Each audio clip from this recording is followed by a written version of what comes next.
Hi friends, welcome है हमारे YouTube channels पर। Today we have selected test number 31। Friends, ये हमारा टेस्ट नंबर 31 है। इस पे बात करेंगे, काफ़ी इंपॉर्टेंट क्वेश्चन लिए हैं जीके के, जो अक्सर एग्जाम्स में पूछे जाते हैं। ये क्वेश्चन ऑल स्टेट के जितने भी पीसीएस एग्जाम्स होते हैं, ऑल स्टेट के पुलिस, ऑल स्टेट के रेलवे के, ऑल स्टेट के जितने भी नर्सिंग एग्जाम्स होते हैं, एनएचएम में जो भी जीके आएगी यहाँ से कवर हो जाएगी। ओके, ऑल स्टेट के एसएससी एग्जाम्स, आर्मी के जितने भी एग्जाम्स होते हैं, एनडीए, सीडीएस, यूपीएनएचएम, एमपीएनएचएम, उत्तराखंड, हिमाचल प्रदेश, जम्मू कश्मीर, सभी के लिए समान रूप से, आंध्र प्रदेश, महाराष्ट्र, तेलंगाना, वेस्ट बंगाल, आसाम, और जितने भी ये आर्मी के, एनए, आर्मी, जीडी, सभी के लिए, और पुलिस, पटवारी, लेखपाल, आईबी, इंटेलिजेंस ब्यूरो, सभी के लिए क्वेश्चन समान रूप से उपयोगी हैं। ओके, चलिए स्टार्ट करते हैं। और हाँ, ये पेट एग्जाम्स जो उत्तर प्रदेश में होगा उसके लिए भी ये काफ़ी उपयोगी क्वेश्चन है, क्योंकि अकॉर्डिंग टू सिलेबस है। ओके, क्वेश्चन नंबर फर्स्ट है आपके स्क्रीन पर, और पूछे गए सभी क्वेश्चन लिए हैं। क्वेश्चन नंबर फर्स्ट है आपके स्क्रीन पर, पढ़ें फिर अपना आंसर बताएं। क्वेश्चन नंबर फर्स्ट, लंदन किस नदी के किनारे स्थित है? ये क्वेश्चन एसएससी में कई बार पूछा जा चुका है, और भी पुलिस है जैसे पब्लिक सर्विस कमीशन में मैचिंग के लिए आ चुका है। ये क्वेश्चन 2-3 बार पूछा जा चुका है। लंदन किस नदी के किनारे स्थित है? London is situated on the bank of which river? क्या है इसका राइट आंसर? कमेंट करें अपना आंसर। अगर आपको आंसर आए तो जरूर बताया करें, और लास्ट में बताएं आपने कितने क्वेश्चन सही किए। राइट आंसर ऑप्शन डी है। क्या? थेम्स रिवर्स, थेम्स नदी। थेम्स नदी जो है ये लंदन से होके गुजरती है, या यूँ कहें लंदन इसी नदी के किनारे स्थित है।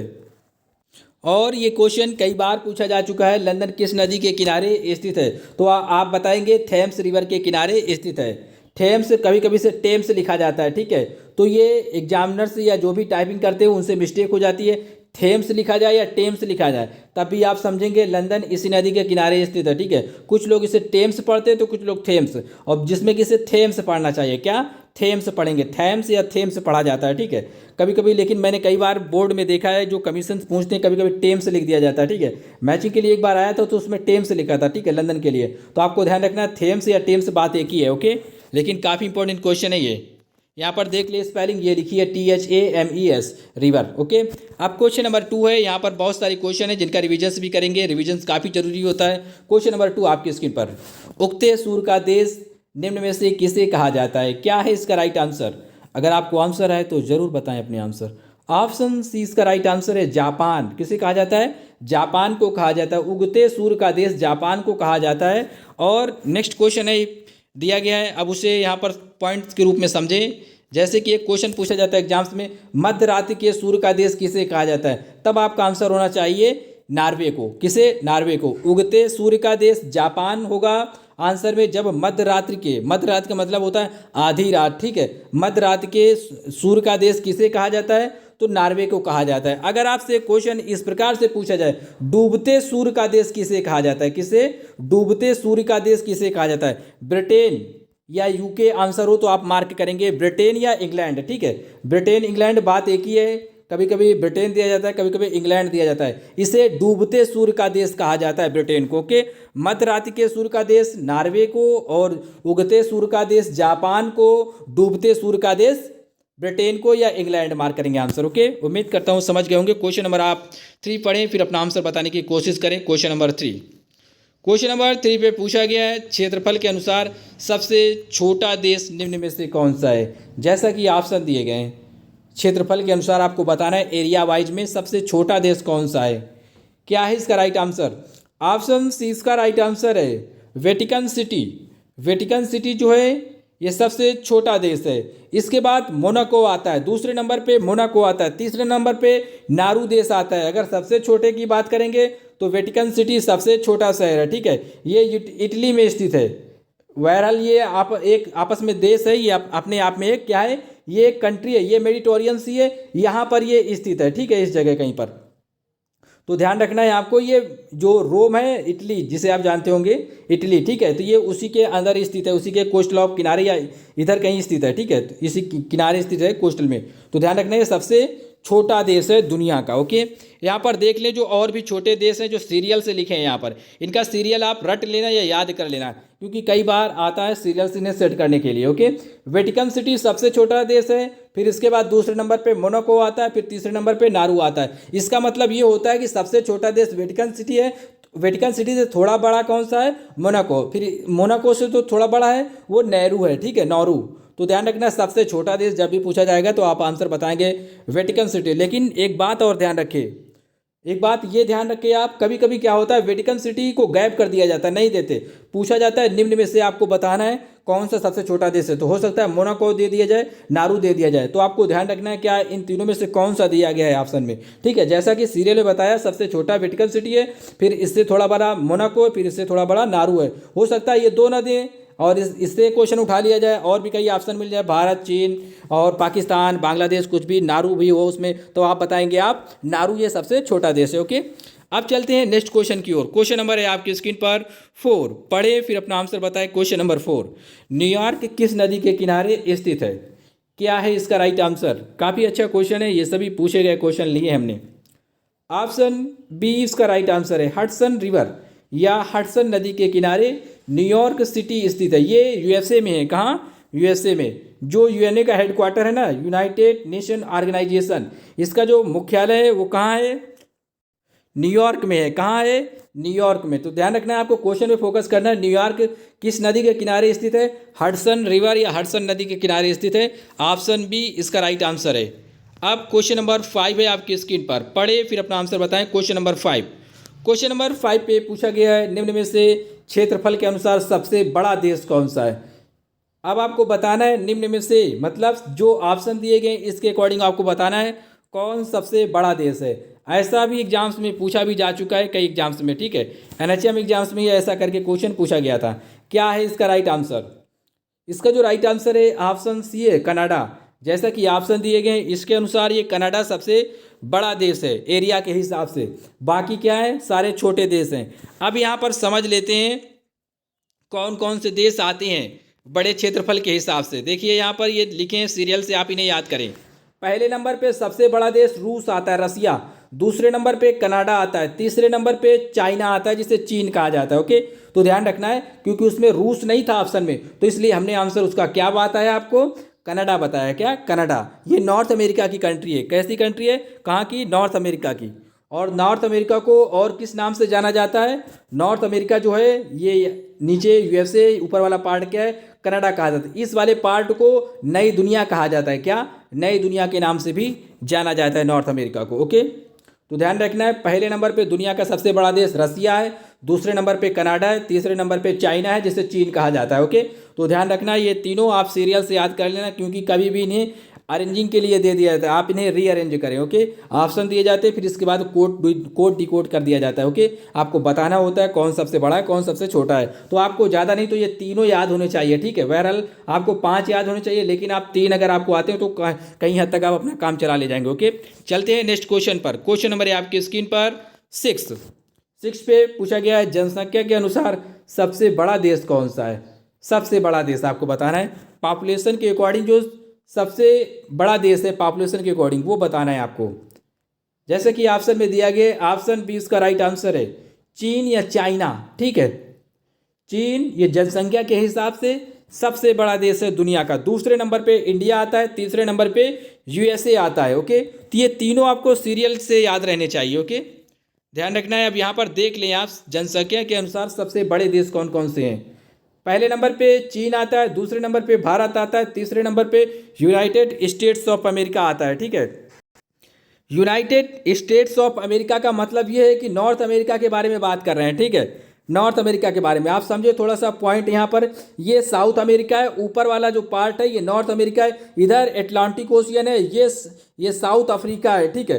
तो आपको समझना होगा ये वाला जो पार्ट है ना, ऊपर वाला पार्ट, ठीक है, इसे नॉर्थ अमेरिका कहा जाता है। नीचे वाले को दक्षिण अमेरिका कहा जाता है। अमेरिका कॉन्टिनेंट 2 हैं। अमेरिका के कॉन्टिनेंट कितने हैं? 2 कॉन्टिनेंट। कॉन्टिनेंट का मतलब होता है महादेश। महादेश का मतलब होता है कि उस महादेश के अंदर, उस कॉन्टिनेंट के अंदर और भी बहुत सारे देश आते हैं, ठीक है। तो नॉर्थ अमेरिका ये पॉपुलेशन पे तीसरे नंबर पे आता है। पहले नंबर पे चाइना आता है, ये एशिया की कंट्री है। दूसरे नंबर पे इंडिया आता है, ये भी एशिया कॉन्टिनेंट की कंट्री है। और तीसरे नंबर पे यूएसए आता है, ना कि साउथ अमेरिका, ठीक है। पहले नंबर पे आप बताएंगे चीन, दूसरे नंबर पे भारत, तीसरे नंबर पे अमेरिका आता है, लेकिन नॉर्थ अमेरिका, ठीक है। तो ध्यान रखना ये जो भी पॉइंट मैंने बताया, यूएसए आता है यूनाइटेड स्टेट्स ऑफ अमेरिका में। यूनाइटेड स्टेट ऑफ अमेरिका में ये ऊपर कनाडा पड़ता है, नीचे वाला एरिया जो होता है इसे यूएसए कहा जाता है, जिसे यूनाइटेड स्टेट्स ऑफ अमेरिका कहा जाता है। ओके, तो ध्यान रखना है जो भी पॉइंट बताए ये काफ़ी इंपॉर्टेंट होते हैं। कभी कभी क्या होता है ऑप्शन के अनुसार आपसे पूछा जाता है कि निम्न में से बताना है सबसे ज़्यादा जनसंख्या कहाँ पाई जाती है। हो सकता है चीन ना दिया हो तो भारत होगा, जब भारत ना चीन भारत दोनों ना दिया हो तब यूएसए होगा आंसर। ओके, तो उम्मीद करता हूँ आप समझे होंगे, क्योंकि अब क्वेश्चन डायरेक्ट नहीं पूछे जाते। ओके, तो जो भी डिटेल्स बताई जाती है आप इन पर फोकस किया करें, क्योंकि ये आपके अकॉर्डिंग टू एग्जाम्स तैयार की जाती हैं।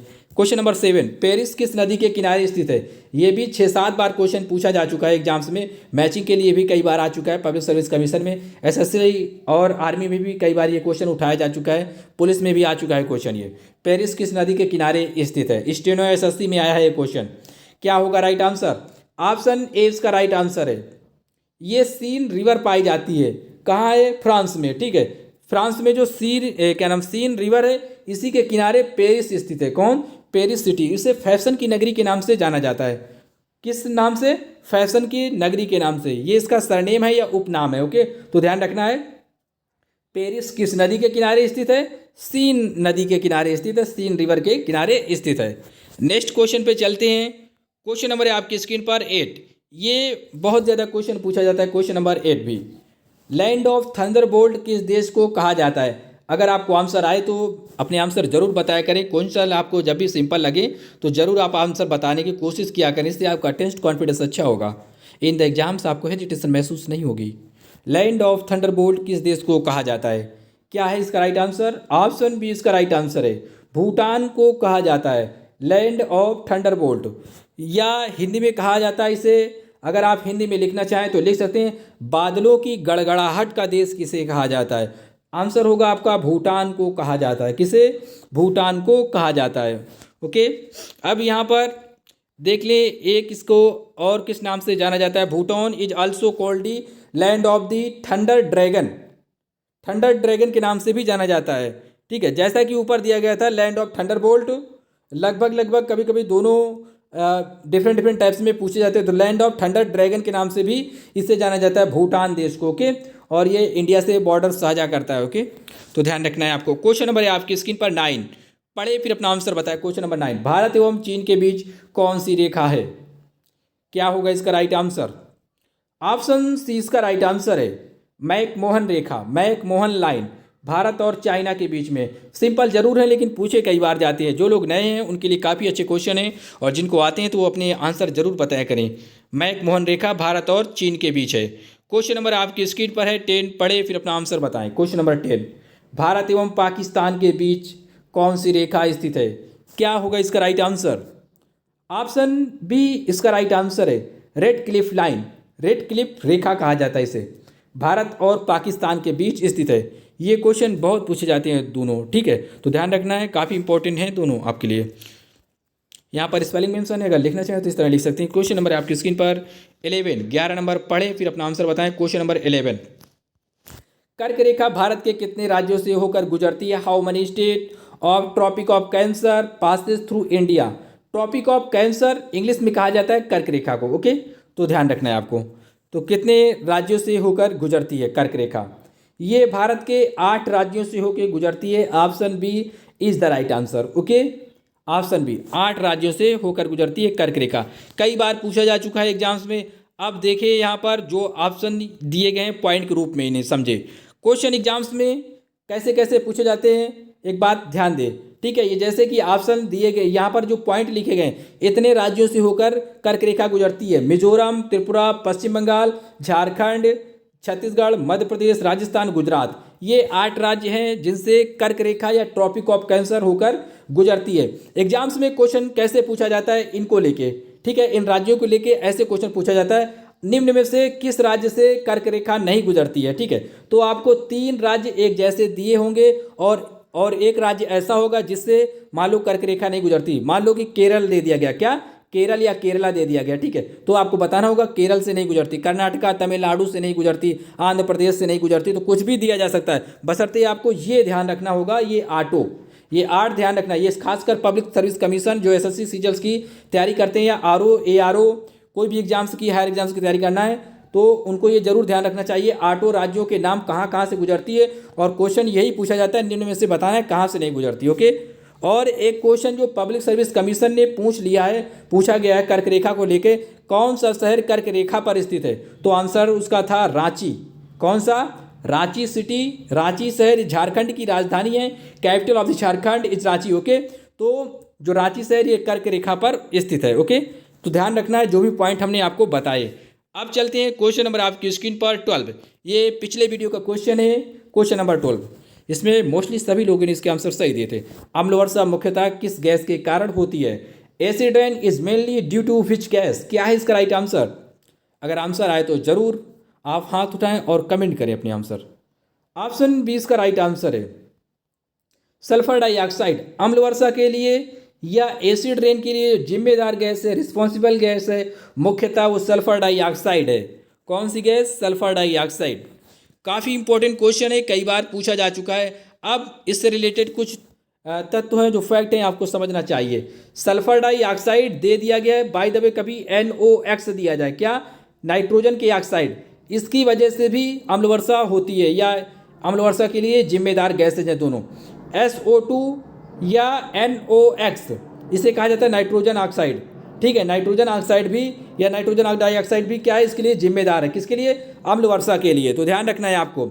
और ये निकलता कहाँ से है? ये क्या नाम? सल्फर डाइऑक्साइड और NOx। ये जो पावर प्लांट होते हैं ना, बिजली संयंत्र, ठीक है, जो गाड़ियाँ होती हैं, व्हीकल्स होते हैं, कार होते हैं, ट्रक्स होते हैं, इनसे सल्फर डाइऑक्साइड गैस निकलती है। और NOx मतलब नाइट्रोजन के ऑक्साइड निकलता है। NOx का मतलब होता है नाइट्रोजन के oxide, oxide of the nitrogen. Okay, तो ध्यान रखना है। और जो फॉसिल होता है, जो प्लांट होते हैं और जो भी क्या नाम क्रॉप होती है, फसल होती है, जब इसको जलाया जाता है, क्या किया जाता है? बर्न किया जाता है, तो इससे काफ़ी बड़ी मात्रा में SO2 गैस निकलती है। जो चिमनियाँ होती हैं, जो कारखाने होते हैं, भट्टियाँ होती हैं, इनसे भी सल्फर डाइऑक्साइड गैस निकलती है। अब ये करती क्या है? ये सल्फर डाइऑक्साइड, ऊपर बादल होते हैं, नीचे ये गैस यहाँ से एमिट होती है, ऊपर जाके ये H2O से, जब बारिश होती है, बादल बनते हैं, तो ये H2O से क्रिया कर लेती है। किससे? जल के साथ क्रिया करती है, SO2 प्लस H2O। तो ये क्या होता है? H2SO4 गैस का, H2SO4 एसिड का निर्माण कर लेती है। इसका मतलब होता है सल्फ्यूरिक एसिड, सल्फ्यूरिक एसिड। और जो NOx होती है, कौन सी? NOx प्लस H2O, ये भी जब H2O से करेगी तो ये HNO3 बनाती है। कौन सी अम्ल बनाती है? HNO। इसे नाइट्रिक अम्ल कहा जाता है। ये बेहद खराब अम्ल होते हैं फसल के लिए और भी ज़मीन के लिए, भूमि के लिए। भूमि को क्या करते हैं? अनउपजाऊ कर देते हैं, उस पर जल्दी से कोई फसल अच्छे से नहीं हो पाती। और भी कई कारण होते हैं, जैसे ताजमहल है या मार्बल्स वाली, वाइट मार्बल्स वाली जो भी बिल्डिंग्स होती हैं, वो पीली पड़ने लगती हैं, येलो कलर्स होता है, वो भद्दी हो जाती हैं, ठीक है, और वो अच्छी खूबसूरत नहीं दिखती। ओके, तो ध्यान रखना जो भी पॉइंट बताए आपके लिए, इसके सोर्स क्या है, कारण क्या है, कैसे बनती है, कौन सा अम्ल बनाती है? H2SO4, इसी को सल्फ्यूरिक एसिड कहा जाता है, और HNO3 इसे नाइट्रिक एसिड कहा जाता है। तो ध्यान रखना जो पॉइंट बताया आपके लिए। क्वेश्चन नंबर है आपकी स्क्रीन पर 13, ये आपको बताना है। क्वेश्चन नंबर 13, ये भी क्वेश्चन पूछा जा चुका है 3-4 बार एग्जाम्स में। भारत के कितने राज्य समुद्र तट से लगे हुए हैं? How many state of India are on the coast या कोस्टल ऑफ द सी? समुद्र के किनारे कितने राज्य लगे हुए हैं भारत के, आपको बताना है, जैसा कि ऑप्शन में दिया गया है। ओके, और आप कोशिश करें कि किस राज्य की तट रेखा, जो कोस्टल एरिया है या तट रेखा है, वो सबसे ज़्यादा, कोस्टल लाइन सबसे ज़्यादा किस राज्य की सबसे ज़्यादा लंबी है? ठीक है, ये आपको कमेंट बॉक्स में बताना है, क्योंकि ये दोनों क्वेश्चन बहुत पूछे जाते हैं एग्जाम्स में। तो आपको बताना है कि भारत के कितने राज्य समुद्र तट से लगे हुए हैं, कोस्टल ऑफ द सी, और किस राज्य की जो कोस्टल लाइन है वो सबसे ज़्यादा है, मतलब समुद्र तट रेखा जो है सबसे ज़्यादा है किस राज्य की, भारत के। ओके, ज़रूर आप ये दोनों क्वेश्चनों के आंसर कमेंट बॉक्स में बताएं। ओके, हम इन्हें नेक्स्ट वीडियो में कवर करेंगे। तब तक के लिए tata bye bye, thanks for watching, thank you, bye bye, take care.